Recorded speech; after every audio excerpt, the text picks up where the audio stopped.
Hi students, I am Shrija. MCOM first സെമസ്റ്ററിലെ managerial എക്കണോമിക്സിന്റെ മറ്റൊരു വീഡിയോയിലേക്ക് ഏവർക്കും സ്വാഗതം. നമ്മൾ ഇന്ന് നോക്കാൻ പോകുന്നത് മാനേജറിയൽ എക്കണോമിക്സിലെ സെക്കൻഡ് ചാപ്റ്റർ ആണ്. Unit 2 the firm, stakeholders, objectives and decision issues. എന്താണ് ഒരു ഫേം? ഒരു സ്ഥാപനം എന്ന് പറഞ്ഞാൽ ഒരു ബിസിനസ് ഓർഗനൈസേഷൻ അല്ലെങ്കിൽ ഒരു ഫേം എന്ന് വെച്ച് കഴിഞ്ഞാൽ എന്താണ്? അതുപോലെ തന്നെ ആ ഫേമിനകത്തെ ഫേമുമായി റിലേറ്റഡ് ആയിട്ടുള്ള സ്റ്റേക്ക് ഹോൾഡേഴ്സ് എന്ന് വെച്ച് കഴിഞ്ഞാൽ ആരൊക്കെയാണ് വരിക? അതുപോലെ തന്നെ ഒരു സ്ഥാപനത്തിൻ്റെ ലക്ഷ്യം, ഒബ്ജക്റ്റീവ്സ് എന്തൊക്കെയായിരിക്കും, എത്ര ലക്ഷ്യങ്ങൾ ഉണ്ടായിരിക്കാം, എന്തൊക്കെയാണ് ഒരു ഓർഗനൈസേഷൻ ഒബ്ജക്റ്റീവ്സ്, അതുപോലെ തന്നെ അതിൽ തീരുമാനങ്ങൾ എടുക്കുമ്പോൾ ഒരു സ്ഥാപനത്തിനകത്ത് ഒരു ഫേമിനകത്ത് ഡിസിഷൻസ് എടുക്കുമ്പോൾ ആരാണ് ഡിസിഷൻ എടുക്കുക, അങ്ങനെ ഡിസിഷൻ എടുക്കുമ്പോൾ അതുമായി റിലേറ്റഡ് ആയിട്ടുള്ള ഇഷ്യൂസ് എന്തൊക്കെയാണ്, ഇത്രയും കാര്യങ്ങളാണ് നമുക്ക് ഈ ഒരു യൂണിറ്റിൽ ഈ ഒരു സെക്കൻഡ് ചാപ്റ്ററിൽ പഠിക്കാനുള്ളത്. അപ്പോൾ ചാപ്റ്ററിലേക്ക് കടക്കാം. ആദ്യം നമുക്ക് ഫേമുമായി റിലേറ്റഡ് ആയിട്ടുള്ള സ്റ്റേക്ക് ഹോൾഡേഴ്സ് ആരൊക്കെയാണെന്ന് നോക്കാം. ഒരു ഫേമിലെ സ്റ്റേക്ക് ഹോൾഡർ, ഒരു കമ്പനിയിലെ സ്റ്റേക്ക് ഹോൾഡേഴ്സിനെ തന്നെ നമുക്ക് ഇന്റേണൽ സ്റ്റേക്ക് ഹോൾഡേഴ്സ് എന്നും എക്സ്റ്റേണൽ സ്റ്റേക്ക് ഹോൾഡേഴ്സ് എന്നും നമുക്ക് രണ്ടായിട്ട് ഡിവൈഡ് ചെയ്യാം. അപ്പോൾ ഇന്റേണൽ സ്റ്റേക്ക് ഹോൾഡേഴ്സ് എന്ന് വെച്ച് കഴിഞ്ഞാൽ ഒരു ഫേമിനകത്തെ, ഒരു സ്ഥാപനത്തിനകത്തെ, ഒരു കമ്പനിക്കകത്തെ സ്റ്റേക്ക് ഹോൾഡേഴ്സ് ആണ്. കമ്പനിയുമായി റിലേറ്റഡ് ആയിട്ടുള്ള, കമ്പനിക്ക് വളരെയധികം ആവശ്യമുള്ള, കമ്പനിയിൽ ഇതിൽ ഒഴിച്ചുകൂടാനാവാത്ത ഒരു സ്ഥാനമുള്ള സ്റ്റേക്ക് ഹോൾഡേഴ്സ് ആണ് ഇന്റേണൽ സ്റ്റേക്ക് ഹോൾഡേഴ്സ്. അപ്പോൾ അതിലാരാ വരിക? മെയിനായിട്ടും എംപ്ലോയീസ് ഇല്ലെങ്കിൽ ഒരു ഫേമിനകത്ത് ഒരു കാര്യങ്ങളും നടക്കില്ല. ഒരു കാര്യങ്ങളും റോ മെറ്റീരിയൽസ് ആയി തന്നെ മെഷീനറീസും റോ മെറ്റീരിയൽസും ഒരു വർക്കും അതിനകത്ത് നടക്കില്ല. അതിനെ വെച്ച് നമുക്ക് ഫിനിഷ്ഡ് ഗുഡ്സ് ഉണ്ടാക്കാനായിട്ട്, ഗുഡ്സ് ആൻഡ് സർവീസസ് മാനുഫാക്ചർ ചെയ്യാനായിട്ട് സാധിക്കില്ല. അപ്പോൾ വളരെ ആവശ്യമുള്ള, കമ്പനിക്ക് ഫേമിന് വളരെയധികം ആവശ്യമുള്ള ഒരാളുകളാണ് സ്റ്റേക്ക് ഹോൾഡേഴ്സ് ആണ് ആര്? എംപ്ലോയീസ്. അപ്പോൾ അതുപോലെ തന്നെ മാനേജേഴ്സ്, എംപ്ലോയീസിനെ കൺട്രോൾ ചെയ്യുന്ന ആളുകളാണ്, ഒരു സ്ഥാപനത്തിനെ മൊത്തം മാനേജ് ചെയ്യുന്ന ആളുകളാണ് മാനേജേഴ്സും ഒരു സ്ഥാപനത്തിന് ഒഴിച്ചുകൂടാനാവാത്ത ആളുകളാണ്. ഓണേഴ്സ്, ബിസിനസ്സിന് ഫേമിന് ആവശ്യമായിട്ടുള്ള ക്യാപിറ്റൽ മുതലിറക്കി ബിസിനസ്സിനെ കൺട്രോൾ ചെയ്ത് ലീഡ് ചെയ്ത് കൊണ്ടുപോകുന്ന ബിസിനസ്സിൻ്റെ ഓണേഴ്സ് ഫേമിന് ആവശ്യമുള്ള ആളുകളാണ്. അപ്പോൾ ഇതൊക്കെയാണ് ഇന്റേണൽ സ്റ്റേക്ക് ഹോൾഡേഴ്സ്. അപ്പോൾ ഓണേഴ്സിന് ഒരു ഫേമിന് വർക്ക് ചെയ്യുന്നതിന് പകരമായിട്ട് പ്രോഫിറ്റ് ലഭിക്കും. മാനേജേഴ്സിന് എംപ്ലോയീസിനൊക്കെ സാലറി കൊടുത്തുകൊണ്ടും അങ്ങോട്ടും ഇങ്ങോട്ടും ഒരു കണക്ഷൻ അവിടെ ഒരു സ്ഥാപനത്തിൽ ഉണ്ടായിരിക്കും. ദെൻ എക്സ്റ്റേണൽ സ്റ്റേക്ക് ഹോൾഡേഴ്സ്, ഒരു സ്ഥാപനത്തിൻ്റെ എക്സ്റ്റേണൽ ആയിട്ടുള്ള സ്റ്റേക്ക് ഹോൾഡേഴ്സ് ആരൊക്കെയായിരിക്കും? സ്ഥാപനവുമായി കണക്റ്റഡ് ആയിട്ടുള്ളത് ഗുഡ്സ് ആൻഡ് സർവീസസ് സപ്ലൈ ചെയ്യുന്ന, റോ മെറ്റീരിയൽ സപ്ലൈ ചെയ്യുന്ന, മെഷീനറി സപ്ലൈ ചെയ്യുന്ന സപ്ലയേഴ്സ് ബിസിനസ്സുമായി കണക്റ്റഡ് ആയിട്ടുള്ള ആളുകളാണ്. ദെൻ സൊസൈറ്റി, എവിടെയാണ് ഒരു ഫേം നിലനിൽക്കുന്നത്, ഒരു സ്ഥാപനം എവിടെയാണ് നിലനിൽക്കുന്നത്? സൊസൈറ്റിയിലാണ്. അപ്പോൾ ഒരു സൊസൈറ്റിയിലാണ് എന്താണ് സ്ഥാപനത്തിന് ആവശ്യമായിട്ടുള്ള റോ മെറ്റീരിയൽസ്, അതുപോലെ തന്നെ വർക്കേഴ്സ്, എംപ്ലോയീസ്, മറ്റ് അങ്ങനെ ഒരുപാട് സൊസൈറ്റീനെ ഡിപ്പെൻഡ് ചെയ്തിട്ടാണ് ഓരോ ഫേമും നിലനിൽക്കുന്നത്. സൊസൈറ്റി ഇല്ലെങ്കിൽ ഫേം ഇല്ല. അതുപോലെ തന്നെ ഫേം മാനുഫാക്ചർ ചെയ്ത ഗുഡ്സ് ആൻഡ് സർവീസസ് ആർക്കാണ് കൊടുക്കുന്നത്? സൊസൈറ്റിക്കാണ് കൊടുക്കുന്നത്. അപ്പോൾ അങ്ങോട്ടും ഇങ്ങോട്ടും ഡിപ്പെൻഡ് ചെയ്യുന്ന അതാണ് സൊസൈറ്റിയും കമ്പനിയും. അതുപോലെ തന്നെ ഫേമും ഗവൺമെൻറ്റുമായിട്ടും ഒരു കണക്ഷനുണ്ട്. ഗവൺമെൻറ് പ്രൊട്ടക്റ്റ് ചെയ്യുന്നുണ്ട് സ്ഥാപനത്തിനെ, റൂൾസ് ആൻഡ് റെഗുലേഷൻസ് ഉണ്ടാക്കിക്കൊണ്ടും ലോയിലൂടെയും ഒക്കെ ആയിട്ട് ഗവൺമെൻറ് ബിസിനസ് ഫേമുകളെ പ്രൊട്ടക്റ്റ് ചെയ്ത് നോക്കിക്കൊണ്ടിരിക്കുന്നുണ്ട്.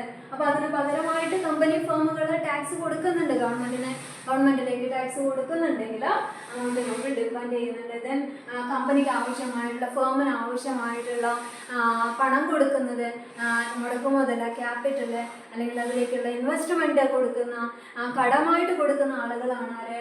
ക്രെഡിറ്റേഴ്സ്.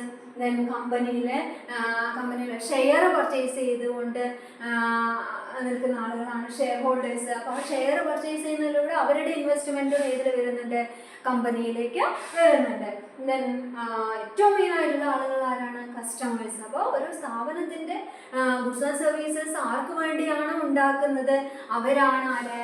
കസ്റ്റമേഴ്സ് ഇല്ലെങ്കിലോ എന്തുണ്ടാവില്ല? ഒരു സ്ഥാപനം ഉണ്ടാവില്ല. അപ്പോൾ ഇത്രയും ആളുകളിലൂടെയാണ് ഒരു ഫേം നടന്നു പോകുന്നതെന്ന് നമുക്ക് പറയാൻ പറ്റും. അതിൻ്റെ അങ്ങോട്ടും ഇങ്ങോട്ടും ഒരു ആശ്രയിച്ചിട്ടാണ് സ്ഥാപനങ്ങളും ഈ സ്റ്റേക്ക് ഹോൾഡേഴ്സുമായിട്ട് ഒരു കണക്ഷൻ അവിടെ ഉണ്ട് എന്നുള്ളതാണ് നമുക്ക് പറയാനുള്ളത്. അപ്പോൾ ആ സ്ഥാപനങ്ങൾക്ക് സ്റ്റേക്ക് ഹോൾഡേഴ്സും ആവശ്യമുണ്ട്, സ്റ്റേക്ക് ഹോൾഡേഴ്സിന് സ്ഥാപനങ്ങളെയും ആവശ്യമുണ്ട്. അപ്പോൾ ഇത്രയും ആളുകളിലൂടെയാണ് ആളുകൾ ഒരു ഫേമിന് ഡിപ്പെൻഡ് ചെയ്ത് കഴിയുന്ന ആളുകളാണ്. ദെൻ അതുപോലെ തന്നെ ഒരു ഫേമിനകത്ത് ഒരു സ്ട്രക്ചർ ഉണ്ടായിരിക്കും, ആളുകളുടേതായിട്ടുള്ള അധികാരത്തിൻ്റെയും അവരുടെ വർക്കിനനുസരിച്ചിട്ടുള്ള ഒരു സ്ട്രക്ചർ ഒരു ഫേമിനകത്ത് ഉണ്ടായിരിക്കും. അപ്പോൾ അതിൽ മെയിനായിട്ടുള്ള ആളാരായിരിക്കും? CEO, അതിൽ ചീഫ് എക്സിക്യൂട്ടീവ് ഓഫീസർ ആയിരിക്കും. അവരുടെ കീഴിൽ അവരെ ഹെൽപ്പ് ചെയ്യാനായിട്ട് ഓരോ സെക്ഷനിലും ഓരോ മാനേജേഴ്സിനെ വേണമെങ്കിൽ നിയമിക്കാം. സ്ഥാപനത്തിൻ്റെ വലുപ്പത്തിനനുസരിച്ചിട്ട് ഈ പറയുന്ന അറേഞ്ച്മെൻറ്റ് മാറ്റം വരാം. അപ്പോൾ ഈ മാനേജേഴ്സിൻ്റെ കീഴിൽ ഡിഫറെൻറ്റ് ഫോർമെൻസ്, അതുപോലെ തന്നെ sale officers, workers, sale person, അങ്ങനെ ഈ ഒരു സ്ട്രക്ചർ അവരുടെ വർക്കിനനുസരിച്ച്, സ്ഥാപനത്തിൻ്റെ വലുപ്പത്തിനനുസരിച്ച്, അവരുടെ ഇൻകത്തിനനുസരിച്ച് നമുക്ക് എന്ത് ചെയ്യാം? ഈ ഫേമിനകത്ത് അങ്ങനെ ഒരു അറേഞ്ച്മെൻറ്റ്, ഒരു സ്ട്രക്ചർ നമുക്ക് ഫിക്സ് ചെയ്ത് സ്ഥാപനത്തിനെ മുന്നോട്ട് കൊണ്ടുപോകാം. അപ്പോൾ ഈ ആളുകളിലൂടെയാണ് എന്ത് നടക്കുന്ന സ്ഥാപനത്തിനൊരു ഫേമിന്, ഓരോ ഫേമുകൾക്കും ജീവൻ വെക്കുന്നത് എന്ന് തന്നെ നമുക്ക് പറയാൻ പറ്റും. ഇതിലില്ലെങ്കിൽ എന്തില്ല? ഫേമുകൾ ഉണ്ടായിരിക്കില്ല. അപ്പോൾ ഇത്രയും ഫേമുകളെ കുറിച്ച് മനസ്സിലായി കാണുമെന്ന് വിചാരിക്കുന്നു. ഇത് നെക്സ്റ്റ് വരുന്നത് two factor circular flow of മോഡലാണ്. അപ്പോൾ ഇതിൽ പറയുന്നത് നമ്മൾ ഓരോ ബിസിനസ് ഫേമുകൾക്കും അവർക്ക് ആവശ്യമുള്ള സംഭവങ്ങൾ, ഫാക്ടേഴ്സ് ഓഫ് പ്രൊഡക്ഷൻ, ലേബേഴ്സ് ആകട്ടെ, പണം, ക്യാപിറ്റൽ ആകട്ടെ, ഇൻവെസ്റ്റ്മെൻ്റ് ആയിട്ടും അത് ഓരോ ഹൗസ് ഹോൾഡിൽ നിന്നാണ് വരുന്നത്. അപ്പോൾ ഇൻകം, ബിസിനസ്സിന് ആവശ്യമായിട്ടുള്ള ഒരുപാട് സംഭവങ്ങൾ എവിടെ നിന്ന് വരുന്നുണ്ട്? ഹൗസ് ഹോൾഡ്, കൺസ്യൂമേഴ്സ്, പബ്ലിക്, സൊസൈറ്റിയിൽ നിന്നും എവിടത്തേക്ക് വരുന്നുണ്ട്? ബിസിനസ്സിലേക്ക് വരുന്നുണ്ട്. അതുപോലെ തന്നെ ബിസിനസ്സിൽ ഉണ്ടാക്കുന്ന ഇത് വെച്ചിട്ട് എന്താണ് മാനുഫാക്ചർ ചെയ്ത ഗുഡ്സ് ആൻഡ് സർവീസസ് എവിടത്തേക്ക് തന്നെയാണ് പോകുന്നത്? വീണ്ടും ഹൗസ് ഹോൾഡിലേക്ക് തന്നെയാണ് പോകുന്നത്, സൊസൈറ്റിക്ക് തന്നെയാണ് പോകുന്നത്, കൺസ്യൂമേഴ്സിന് തന്നെയാണ് പോകുന്നത്. അപ്പോൾ അങ്ങനെ ഈ ബിസിനസ്സിൽ നിന്നുള്ള വരുമാനം അത് ഇവിടത്തേക്ക് തന്നെ വേജസ് ആയിട്ടും അതുപോലെ തന്നെ ഇൻവെസ്റ്റ്മെൻറ്റിനുള്ള ഡിവിഡൻഡ് ആയിട്ടും ഒക്കെ കൊടുത്തുകൊണ്ടിരിക്കുന്നുണ്ട്. അങ്ങനെ ഒരു അങ്ങോട്ടും ഇങ്ങോട്ടുമുള്ള ഒരു ഇൻ്റർഡിപ്പെൻഡൻസ് ആണ് നമുക്ക് ഈ ഒരു ചാർട്ടിൽ കാണാൻ കഴിയുന്നത്. ഹൗസ് ഹോൾഡിന് ബിസിനസ്സും ആവശ്യമുണ്ട്, ബിസിനസ്സിന് ഹൗസ് ഹോൾഡും ആവശ്യമുണ്ട്. അപ്പോൾ എന്താണ് ബിസിനസ്സിൽ നിന്നുള്ള ഗുഡ്സ് ആൻഡ് സർവീസസ് ആർക്കാണ്? നമ്മൾക്ക് ഓരോ ഫാമിലിക്കും ആവശ്യമുണ്ട്. ഓരോ ഫാമിലിയിലുള്ള ഇൻകവും റോ മെറ്റീരിയൽസും വർക്കേഴ്സും ഇതെല്ലാം ബിസിനസ്സിനും ആവശ്യമുണ്ട്. അപ്പോൾ ആ ഒരു സർക്കുലർ ഫ്ലോ ഓഫ് മോഡലാണ് നമുക്കിവിടെ ഈ ഒരു ചാർട്ടിൽ നമുക്ക് കാണാൻ കഴിയുന്നത്. ദെൻ ഒരു ഫേമിനകത്തുള്ള ഒരു വ്യൂ ആണ് നമുക്ക് ഈ ഒരു പിക്ചറിൽ കാണാൻ കഴിയുന്നത്. അപ്പോൾ പഴയ നമുക്ക് ആ ട്രഡീഷണൽ ആയിട്ടുള്ള പഴയ കൺസെപ്റ്റ്, ഒരു സ്ഥാപനം, ഒരു ഫേം എങ്ങനെയാണ് എന്നുള്ളതിൽ നിന്നൊക്കെ ഒരുപാട് മാറ്റങ്ങൾ വന്നു കഴിഞ്ഞു. അതാണ് നമുക്കിവിടെ പറയാനുള്ളത്. പണ്ടൊക്കെ ആണെങ്കിൽ, ഒരുപാട് വർഷങ്ങൾക്ക് മുന്നൊക്കെ ആണെങ്കിൽ അവിടെ ലേബേഴ്സ് ആയിരിക്കും കൂടുതൽ. ഒക്കെ നമ്മൾ മാനുഫാക്ചർ ചെയ്യുന്നത് അല്ലെങ്കിൽ നമ്മൾ റോ മെറ്റീരിയൽസ് വെച്ചിട്ട് അതിനെ ഫിനിഷ് ഗുഡ്സ് ആക്കി മാറ്റുന്നത് ആരാണ്? ഹ്യൂമൻ ബീയിങ്സ് ആണ്, വർക്കേഴ്സ് ആണ്, ലേബേഴ്സ് ആണ് അവിടെ കൂടുതലും ഉണ്ടാവുക. എന്നാൽ ഇന്ന് കാലം മാറിക്കഴിഞ്ഞു, ടെക്നോളജിക്കൽ ആയിട്ടുള്ള അഡ്വാൻസ്മെൻറ്റ് ഒരുപാട് വന്നു കഴിഞ്ഞു, ഒരുപാട് ടെക്നോളജിക്കൽ ആയിട്ടുള്ള മുന്നേറ്റങ്ങൾ ഒരുപാട് വന്നു കഴിഞ്ഞു. അപ്പോൾ ആ വർക്കേഴ്സിൻ്റെ എണ്ണം നമ്മൾ സ്ഥാപനത്തിനകത്ത് കുറവും, മെഷീനറി ടൂൾസും മെഷീനറിയും അതുപോലെ തന്നെ ഇങ്ങനെയുള്ള അറേഞ്ച്മെൻറ്റുകൾ, ഫെസിലിറ്റികൾ കൂടുതലും ആണ് ഇന്നത്തെ സ്ഥാപനങ്ങളിൽ. അപ്പോൾ പാക്കിങ്ങിനാവട്ടെ, മാനുഫാക്ചറിങ്ങിനാവട്ടെ, അതുപോലെ ഡിസ്ട്രിബ്യൂഷൻ ആവട്ടെ, എല്ലാത്തിനും എന്താണ് ടൂൾസ്, അവിടെ ടെക്നോളജിക്കലായിട്ടുള്ള അഡ്വാൻസ്മെൻറ്റ് നമുക്ക് ഉണ്ട് എന്നുള്ളത് നമുക്ക് പറയാൻ പറ്റും.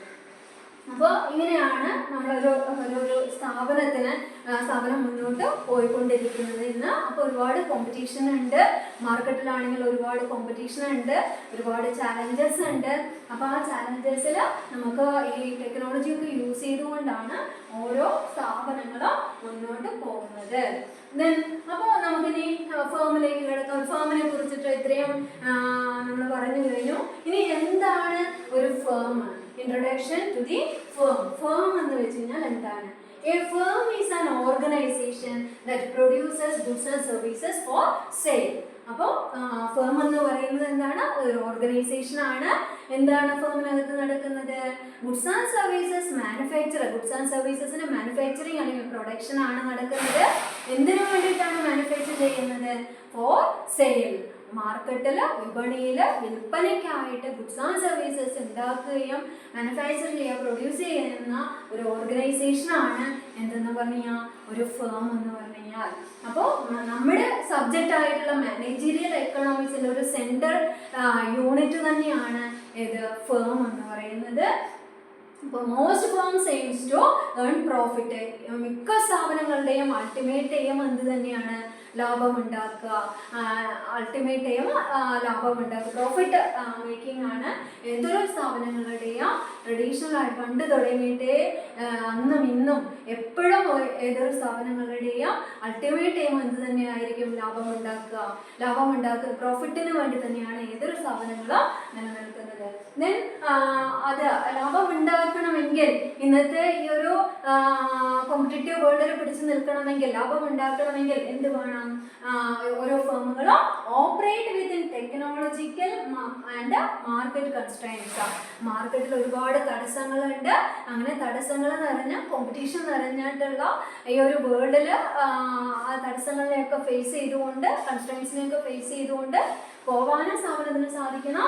ഈ പറയുന്ന ടെക്നോളജിയും സാങ്കേതിക വിദ്യകളെല്ലാം അഡോപ്റ്റ് ചെയ്ത് മനസ്സിലാക്കി, ആ ചേഞ്ചസ് ഒക്കെ മനസ്സിലാക്കി അതൊക്കെ ഉൾക്കൊണ്ടുകൊണ്ട് അത് അഡോപ്റ്റ് ചെയ്തുകൊണ്ട് അതിനകത്ത് നിന്നുകൊണ്ട് ഓപ്പറേറ്റ് ചെയ്യാനും ഫേമുകൾക്ക് സാധിച്ചിരിക്കണം. അപ്പോൾ ഒരു എക്സാമ്പിളായിട്ട് പറയുകയാണെങ്കിൽ മാനുഫാക്ചറിങ് ഫേം, സർവീസസ് ഫേമുകളൊക്കെ ഇതിന് എക്സാമ്പിളുകളാണ്. നമ്മുടെ ചുറ്റും ഒരുപാട് സ്ഥാപനങ്ങളുണ്ട്. അതിൽ കുറേയധികം സ്ഥാപനങ്ങളും ഏതൊക്കെ സ്ഥാപനങ്ങളാണ്? മാനുഫാക്ചറിങ് ഫേമുകളാണ്. എന്തൊക്കെയാണ് മാനുഫാക്ചർ ചെയ്യുക? സ്റ്റീല്, അതുപോലെ തന്നെ ഓട്ടോമൊബൈൽസ്, വാഹനങ്ങൾ, അങ്ങനെ ഒരുപാട് പ്രോഡക്റ്റുകൾ മാനുഫാക്ചർ ചെയ്യുന്ന സ്ഥാപനങ്ങളെ നമുക്ക് ചുറ്റും കാണാൻ സാധിക്കും. അതുപോലെ സർവീസസ്, സേവനങ്ങൾ പ്രൊവൈഡ് ചെയ്യുന്ന, എക്സാമ്പിൾ ബാങ്കിങ്, ഇൻഷുറൻസ് പോലെയുള്ള സർവീസസ് പ്രൊവൈഡ് ചെയ്യുന്ന ഒരുപാട് സ്ഥാപനങ്ങൾ നമുക്ക് ചുറ്റും കാണാനായിട്ട് സാധിക്കും. അത്രയാണ് സ്ഥാപനങ്ങളെ കുറിച്ച് പറയാനുള്ളത്. ഈ സ്ഥാപനങ്ങൾക്കകത്ത് നടക്കുന്നത് റിസോഴ്സസ്, ഇൻപുട്ടുകളെ നമുക്ക് റോ മെറ്റീരിയൽ അല്ലെങ്കിൽ റിസോഴ്സസ് അല്ലെങ്കിൽ ഇൻപുട്ടുകളെ നമ്മൾ എന്തായിട്ട് കൺവേർട്ട് ചെയ്യാണ്? ഔട്ട്പുട്ടുകളായിട്ട് കൺവേർട്ട് ചെയ്യുന്നതാണ് ഒരു സ്ഥാപനത്തിനകത്ത് നടക്കുന്നത്. ആ കൺവേർഷനിൽ നമുക്ക് ആവശ്യമുള്ള കാര്യങ്ങളാണ് ഇത്? Factors of production.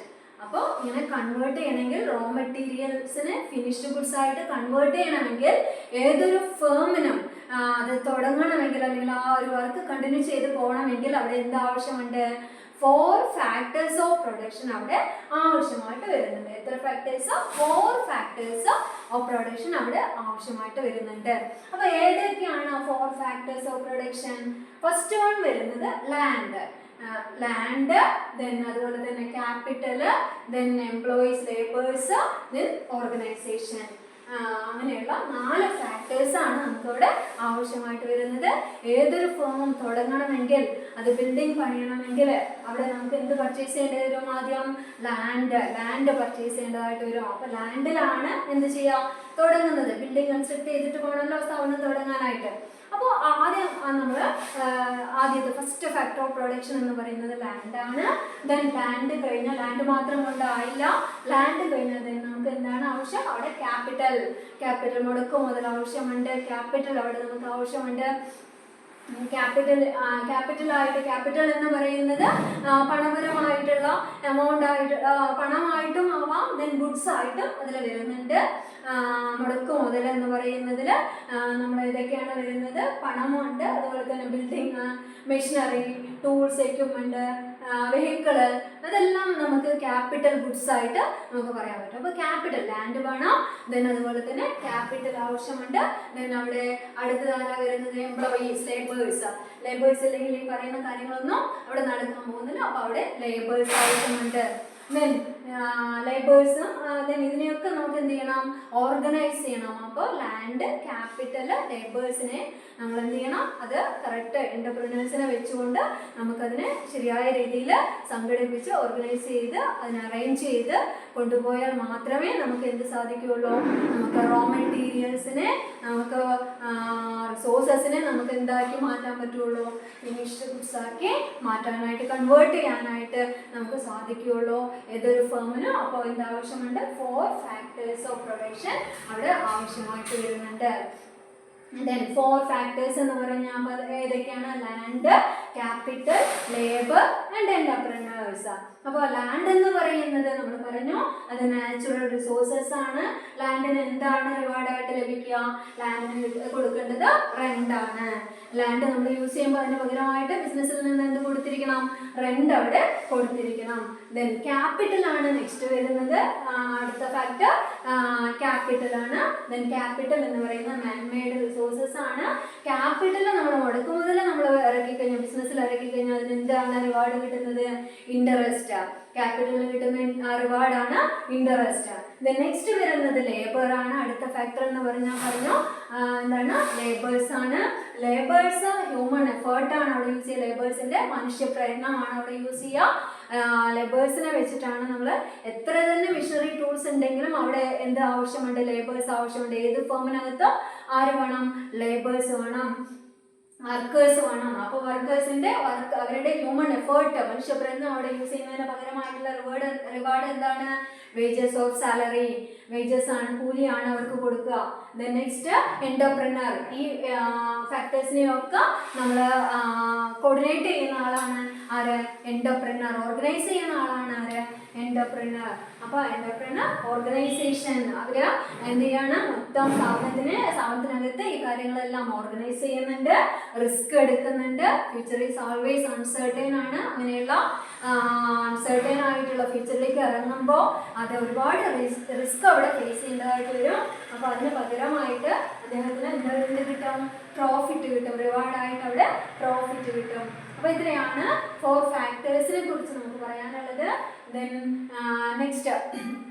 നെക്സ്റ്റ് ടോപ്പിക്കിലേക്ക് കിടക്കാം. എങ്ങനെയാണ് ഓരോ ഫേമും നിലനിൽക്കുന്നത്, വൈ ഡു ഫേംസ് എക്സിസ്റ്റ്. അപ്പോൾ എങ്ങനെയാണ് ഈ ഓരോ സ്ഥാപനങ്ങളും, നമുക്ക് ചുറ്റും ഒരുപാട് സ്ഥാപനങ്ങളെ നമുക്ക് കാണാൻ കഴിയും. ഓരോ സ്ഥാപനങ്ങളും നിലനിൽക്കുന്നത് അതൊരു തിയറി അതിനെ ബേസ് ചെയ്ത് പറയുന്നുണ്ട്.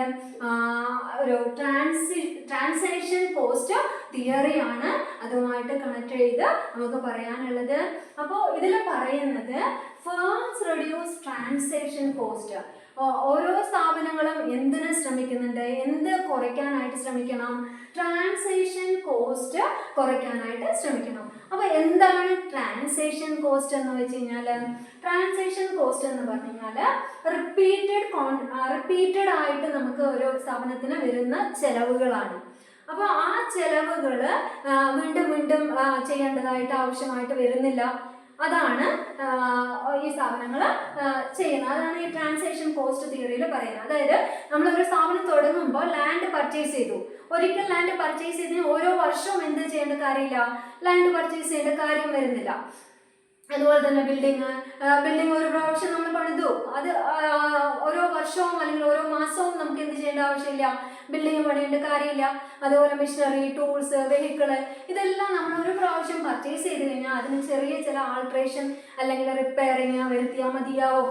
അപ്പോൾ അങ്ങനെയുള്ള ചെലവുകൾ നമുക്ക് ഒരു പ്രാവശ്യം നമ്മൾ ഇൻവെസ്റ്റ് ചെയ്ത് നമ്മൾ അതിൽ തുടങ്ങിക്കഴിഞ്ഞാൽ നമുക്കത് വീണ്ടും റിപ്പീറ്റ് ചെയ്യേണ്ട കാര്യം വരുന്നില്ല.